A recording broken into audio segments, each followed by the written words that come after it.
Hey, what's up, everybody? Chad Calek here, and welcome back to the In a Crowded Room podcast for episode number 120. But before we get rolling on that, I have a very exciting announcement for all of you, which is that on January 25th, 10 days from now, I just got the word today that Two-Face the Gray, the sequel to Sir No Face, is going to be released by Amazon Prime. Yes, it is going to be a feature on Amazon Prime, which is super exciting because anybody can, put a product on Amazon. Anybody can, make their film available to purchase on Amazon. But to be a featured release on Amazon Prime is really hard to do. And the folks at Amazon watched Two-Face the Gray, and we're very excited to say that, yes, again, January 25th, it will be released on Amazon Prime. So if you have Amazon Prime, you will be able to watch it for free. Please do, because the performance on Amazon will determine how many other platforms that we get picked up on. So it's just really important and super exciting and, a very cool accomplishment. There are over 100 million Amazon Prime users that will have access to the film. So please tell people about it. If you've already seen Two-Face the Gray, please go watch it again on January 25th and the days after, obviously, and share it with as many people as you can. Tell people about it and have them check it out. That will be pretty amazing. So thank you all for your support. Without you, the push to keep getting this word out about the story of Craig's incredible case that this all began. If you guys remember, with Sir No Face on Cockatoo Island, with the Australian government sanctioned paranormal investigation. And the story, as you guys know, has gone to incredible places. And the story does still continue today, which I promise, the next episode is going to be the Daniel David Skyfall update. To be honest, guys, after everything that's gone on in the last week and a half, I just needed some time to make sure I'm going to be okay sharing what Daniel David Skyfall told me. Now is not a time to be acting the fool online. And especially with what's going on in our country, which is what we're going to talk about now. Now, there's a reason that I waited so long to kind of give my thoughts on what is being called the siege of the U.S. Capitol. Okay? Now, there's going to be a lot of things that I talk about here that maybe some people have talked about, maybe some people haven't. Just know before we get going, look, my intention is not to belittle anybody or make anybody feel bad about who they support. Everybody has their reasons for feeling how they feel, but there are some things I feel that I need to say in this podcast about this whole situation because it matters to me. And I think America is in a really, really scary place right now. Okay? A really scary place. Now, let's rewind to January 6th, that day, as to what happened in the Capitol. When I first heard that there were members of Congress that were going to object to the certification of the votes that would make Biden president, to be honest, I'm just confused. I was confused, like many people, because after looking into it and researching it, as many of you know, them objecting beyond the fact that they're objecting, it's not a thing. Like everything I read from any kind of constitutional, attorney, they were all saying the same thing. And then I went and actually read the segments of the Constitution pertaining to this January 6th. And yeah, like I said, beyond them objecting, it's just not a thing. Meaning that they could all object and it won't matter.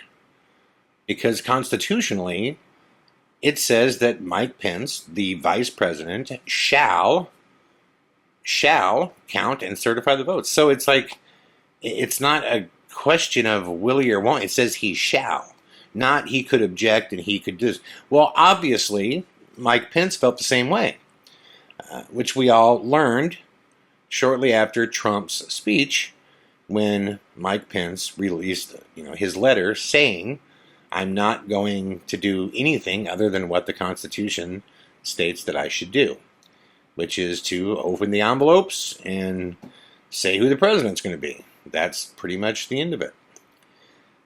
But let's, again, take a step back. There was an energy about that rally, you could call it, that you didn't even have to be there to feel it. I was watching on TV and you could feel it. I mean, people are upset. And they're upset because they believe the vote was fixed. Now, beyond Trump's words, I don't know why they believe that. When you're 0-60 in court cases, I mean, there wasn't even not one court case, not one, that the GOP could point to or Trump could point to. 0-60, and that's what's crazy about that is many of these court cases that were thrown out by judges that Trump put in their seat. So this is not like it's easy for them to throw these things out. Like, Trump gave them their gig. I mean, Supreme Court, 3 of them got their gig from Trump. Who fought for them? And Supreme Court, but then they were like, "Hey man, we're not even touching this thing with a 10-foot pole." So beyond Trump's words, and that's it. Beyond his words, there's nothing to make the crowd angry except for Trump's words. Okay, now that's important. That's important to know that, right? Because there's nothing else to look at. And I listened to Trump's whole speech. And the thing that he keeps talking about, and I've seen him mention this over and over again, this seems to be the staple of his argument, which is that the election started and he was way out front, which is true. And then, early in the morning, a massive amount of Biden votes came in, and then he lost his lead, and in several key states, Biden's votes overtook his late. But this isn't controversial. It's not even confusing. You have to realize that Trump's following loyal is not a strong enough word. They are Trump's following, the MAGA army, they call them, or the MAGA Nation. I mean, it's Kool-Aid style. Like, they are, I've heard him talk like he's holy. I've heard a lot of people, when they're asked, what would it take for you to, to agree that Trump lost? And they always say, I've heard people say, Adam Calhoun, a rapper that I like, he said, "I will stop, pushing to overturn the presidency when Trump says he lost." And a lot of them, that's their bar. If Trump says it, then I'll stop believing. Well, Trump's not going to say it. He's not going to say he lost. So what that means is, for a lot of people who follow, not all, for a lot of people who follow, there's no circumstance that they'll settle for except for the flipping of the presidency. Okay? So now the reason I bring that up, the importance of the loyalty factor of, supporters of Trump. Now remember, I'm not putting all Trump supporters in the same bucket here at all. I realize that, probably 99.99% of Trump supporters are indistinguishable from Biden supporters, in the sense that, they're not, these far right or left extremists that want to go to war if somebody doesn't agree with them. Most people, they just want to live a good life. They want security, friends, family, a roof over their head, a good job. They want to know there's upward mobility. They want to be safe. They don't want to be overtaxed. People are almost the same no matter where you go, for the most part. But what we're talking about in a lot of cases is, the outer fringe towards the middle. That's who's at these rallies, right? But in regards to following the requests of Trump, the MAGA Nation is so loyal. And Trump said, do not mail your votes in. He told his supporters, do not mail your votes in. I mean, it's not like he just said it a few times. I mean, he drove the sword in the ground and just said, do not send your votes in via mail. Do not do it. It's corrupt, he said. It's corrupt. So, of course, the vast majority of Trump supporters showed up on game day, right? They showed up when it was time to vote, and they voted for Trump in person, which means that on election night, the early vote is going to be way heavy on the GOP side, because the Democrats did mail in their votes, and those are counted later. So yeah, I can easily see mail-in votes being, 70, 80, 90% in Biden's, in his corner. It all made sense.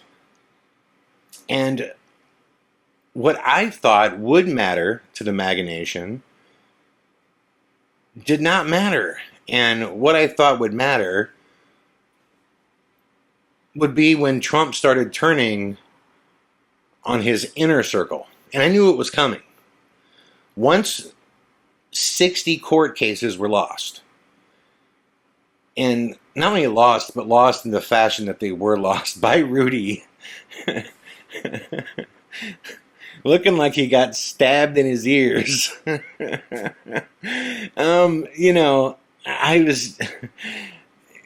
was just bad watching these mock courtrooms being held in hotels and just going, wow, man, this is where this is at. Rudy is holding press conferences in the back of lawn care businesses, and like I said, he's got his hair dye coming out of his ears, and no one's stopping to go, hey, Rudy, let's get this taken care of. Like, the reason that stuff matters, guys, it just shows you how out of control things are and just how disheveled things are. And I really thought that the MAGA Nation would look at this and go, man, they're not even in courtrooms, they're like in hotels. And, they're having people show up that appear to be drunk. And, the courts aren't even hearing them anymore. They're in hotels. They're in hotels because the courts are like, get out of here. This is ridiculous. But if that wasn't enough to change people's minds, I thought, well, what if, Trump's own people, like, this Chris Krebs, I think that was his name, the head of cybersecurity, came back and said, no, look, it was the most secure election we've ever had. Trump fires him right away. It's like, whoa, so you fired him for his honest finding. But the one that I thought people would really start to wake up on was when Bill Barr was like, listen, man, we've looked at everything. There's nothing. There's nothing there. There's nothing there. I thought, well, surely, the MAGA Nation is now going to go, well, look, the courts and Trump's judges are telling him there's nothing there. Trump's own head of cybersecurity is saying there's nothing there. It was, secure election. Now Bill Barr is saying there's nothing there. It's a secure election. And then Trump's turning on him. So when I heard that all these congressmen were going to be objecting, I just didn't understand what this was about. They know it can't lead to anything. What are they doing? Okay? And then think about this, because I'm definitely going in direction, guys. Walk with me down this road. So then, a couple weeks before, we hear that there's going to be this Trump rally the same morning, same time. Well, it doesn't take a fool to realize this is going to be a major security issue. A major security issue. Trump is telling 75 million people, you have been stolen from. Your way of life that you believe in, that you voted for, it has been stolen from you. You are now going to be forced to live a different way. With no proof, he's saying this. So clearly you know there's going to be a massive issue with security. Like there needs to be a ton of security. And I thought they would have a ton.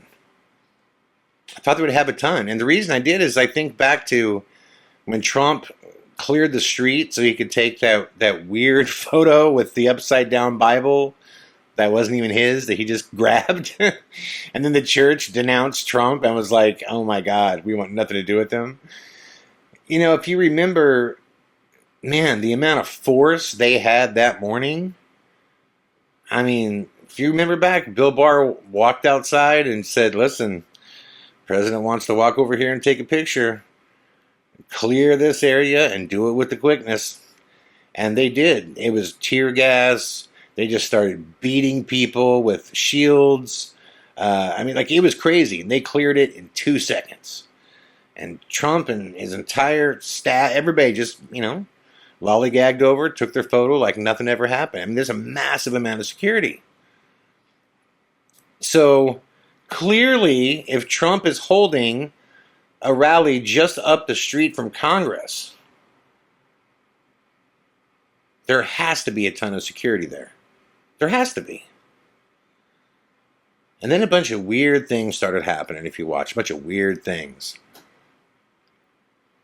I follow Don Jr. on Twitter. And he went on his video and he had this look on his face like he knew something was going to go down. He was like, here we are, we're kicking it off, we're almost ready. And he's got this look, and this is just my opinion right now, right? Just has a look on his face like it's fixing to go down. Now, maybe he just means, Dad's going to speak, get people pumped up, and they're going to scream to the high heavens. But I'm like, well, they can do that right here, What I was thinking in my head is, as long as they stay in that area, they're going to be fine. I mean, if you've ever been to Washington, believe it or not, it's not that easy to make your way around. And it's certainly next to impossible to get into any building. I don't care who you are. Like when we were on tour, twice I've done this. During the day, when we were touring through Washington, I've took an Uber downtown and just tried to make my way around all the famous buildings. First off, there's always a ton of security everywhere. It's next to impossible to get anywhere. And yeah, it's just incredibly secure. There's cameras everywhere. There's horses everywhere. There's cops on horses everywhere. I mean, everywhere. And it's hard to find, how you can go from place to place. It's not as simple as just walk up to the front door.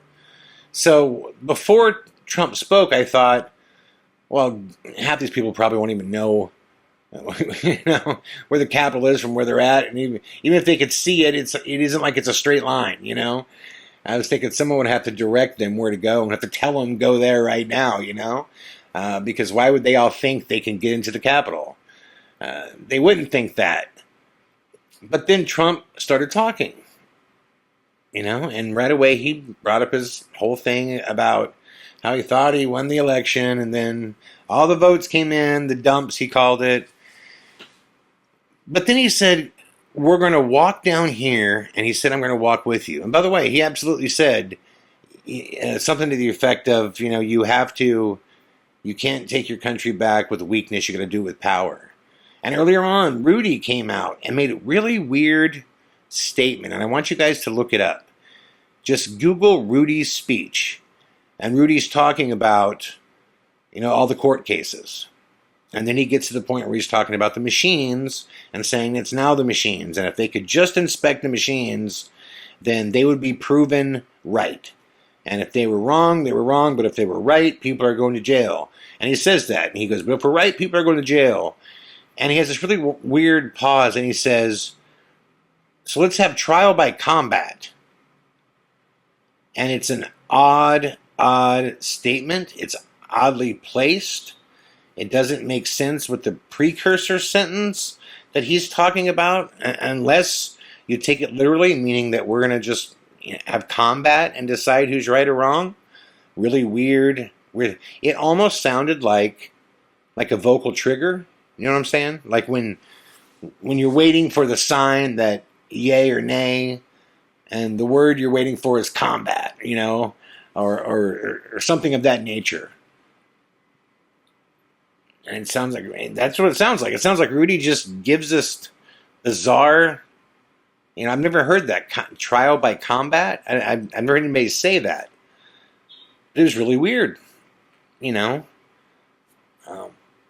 if it was conspiratorial, it didn't have to be, because again, Trump, shortly after, says, we're going to walk down here, and we're going to cheer on the ones that we like, and the ones that don't do a good job or don't back us, we're probably not going to be too happy with them. And he says something really odd, too. Trump says, I'm going to be with you. Well, I don't know why he said that, guys. And I'm asking you, did anybody else find that weird, that Trump was saying, I'm going to walk with you? I mean, clearly the president is not going to walk with an angry mob from that podium to the Capitol building. Clearly, that's not going to happen. So let's just fast forward. We all know what happened, right? But this is what blew me away. I was watching it live. When it all started going down, before it got crazy, I'm telling you, there's video of this, of the police walking them up to the Capitol. They weren't fighting them until they got up close to the doors. You can see that there was a barrier set up, and then this small group of police undid the barrier and took them to the first landing. And then there was video of the police taking selfies and pictures with everybody. And as I was watching it, I was going, what is going on? Why are they letting them that close to the door? And I kept thinking, they're way too close to the door. Like at some point, they got to push back. And then, it was like this surge just came on. And it just dawned on me. I was like, wait a minute. Why is there no guard? Why is there no army? Why are there no horses? Why are there no anything? It's a handful of regular cops. Now listen, there is no way that this was an accident. There is no way that this wasn't for, there's no way, guys. There's no way. There's an angry mob just across the way. Everyone knows what's going down. They know Trump's going to hold this rally. They know that, Mike Pence and the inner workings of our government are all going to be in one building. They know there's a high risk that morning that trouble could come their way. And there's absolutely no law enforcement. And the law enforcement that there is, half of them seem to be buddy-buddy with the crowd. And the next thing I know, it's on. Yeah, people are breaking in, smashing, and there's people rappelling, which I kept thinking, how do they have rappel gear? How can you walk around? Man, if any of us walked around Washington, D.C. right now with rappelling ropes, oh my God. I mean, you'd probably be shot on sight. That's the only thing you can do with rappelling gear is climb buildings. Not exactly what you want to walk around on the grounds of D.C. wearing. And there was so much weird stuff. There was footage of, the police inside, that super tall guy wearing, the bison head, and he had tattoos on his body. He's a well-known QAnon guy. There was footage of him, negotiating what the police could and couldn't use against everybody, and them saying, okay, but we need you here. And he's like, okay, but if we do that, then you can't. I'm sitting there going, why are they negotiating with this guy? Why are they not flattening everybody, securing that building and getting everybody out. And then you just realize, well, they don't have the manpower. He's negotiating because his life's on the line, and it's like, 5,000 against 15 dudes. Now here's what's scary about this, guys. I can't tell which side of the conspiracy coin this would fall on, because if there's no security there, and it was ordered that the security was not to be there, I believe that would fall in on Trump. It would have to come from him. And they did report, when I was watching it, they kept saying that they called for guard help and it was denied by the Department of Defense. Now that's Trump. But I'm also thinking, is this what Trump did? He set this up to send him there, and then he sent the text out about Mike Pence, not having the courage to support him as the mob was attacking, as people are now yelling, "Hang Mike Pence." I'm thinking, Jesus, does Trump want Congress wiped out? Does he want them dead? Because there's no security. So everybody in there is completely fucked unless that little tiny security brigade can hold up to it. But even if Trump didn't order that security, there are still police there on the ground. There's how many congressmen? There's Pence. There's a number of people that can still make the phone call upon arrival.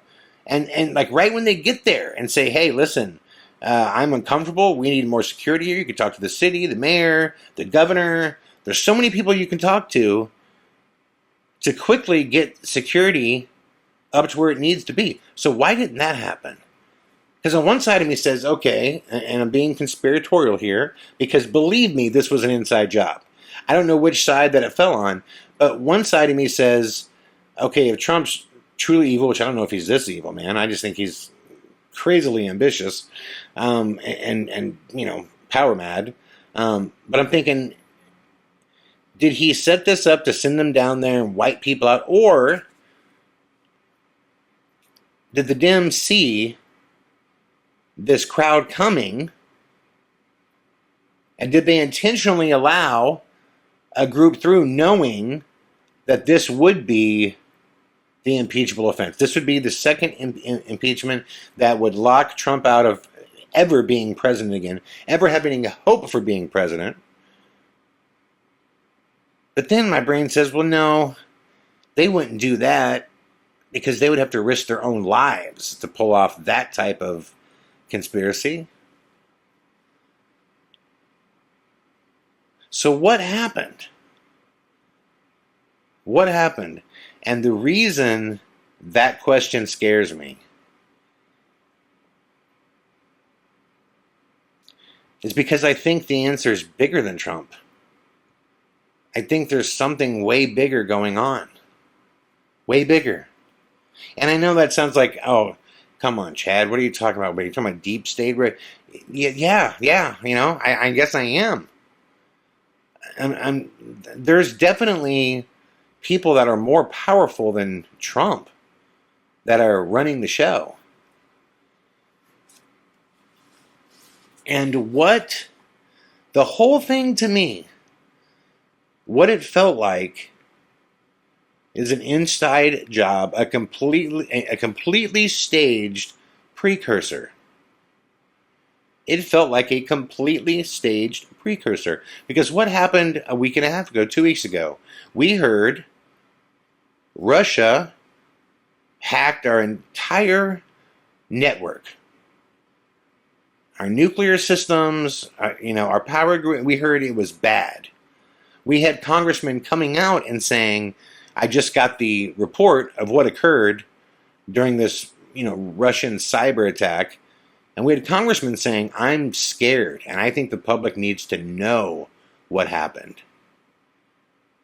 We are in a bad way. We are compromised right now. That's what we heard. We heard that, while Trump was sleeping, basically, this happened, and we should have been on guard, and we weren't. And we got attacked. But then, that's kind of all we heard. And then this happened. And now, I don't know if you guys know this or not, but, now, supposedly on the 17th, there's supposed to be 50 armed marches at every state capital.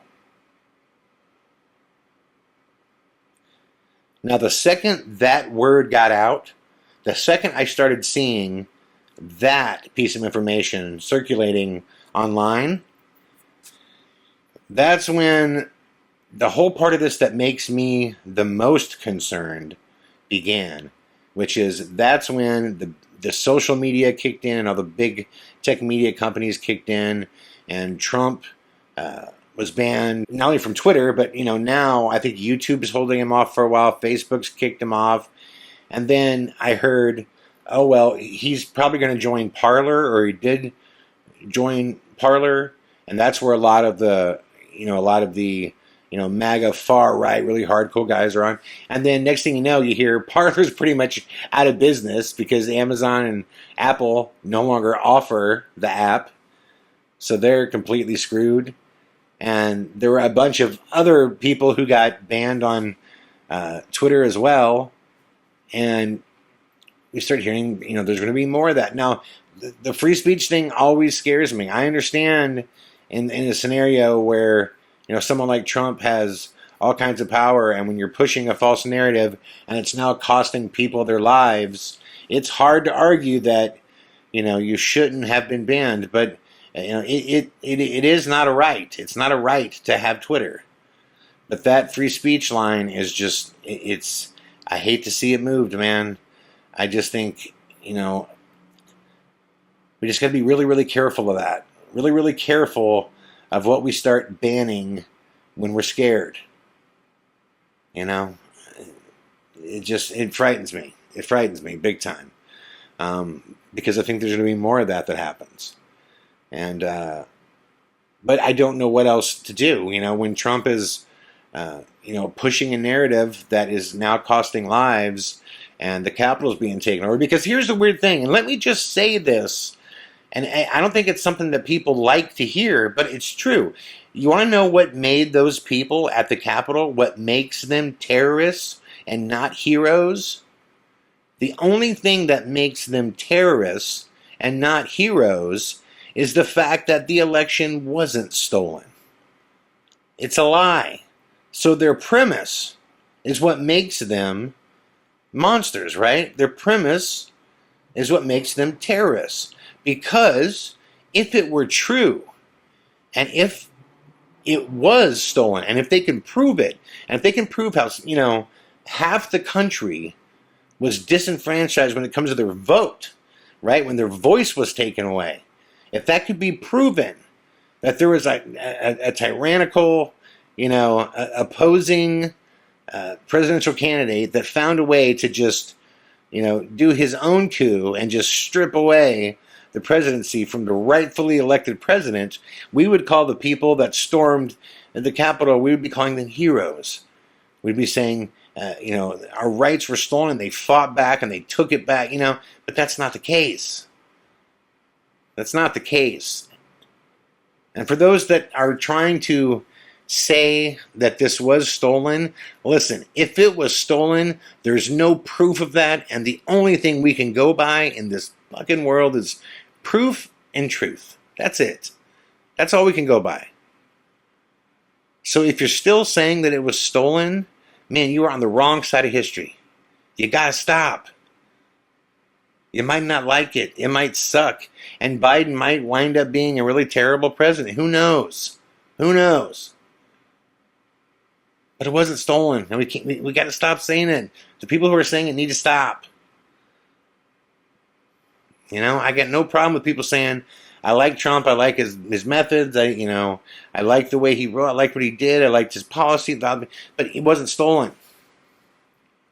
It wasn't stolen, and people are dying now over this, and it wasn't stolen. It wasn't. And if there's anybody on planet Earth that has proof Just put it out there. It would take 2 seconds to spread like wildfire. But it isn't out there. It isn't out there. So now that this weekend's supposed to happen, and there's supposed to be all these, armed marches. Which, look, I got to tell you right now, if that breaks out all over the country, if that happens, and there's 10 cities that some form of vigilante street warfare starts, you are going to see martial law. And I can also tell you this right now, if there was ever a time for another country to attack us in some way, it's right now, guys.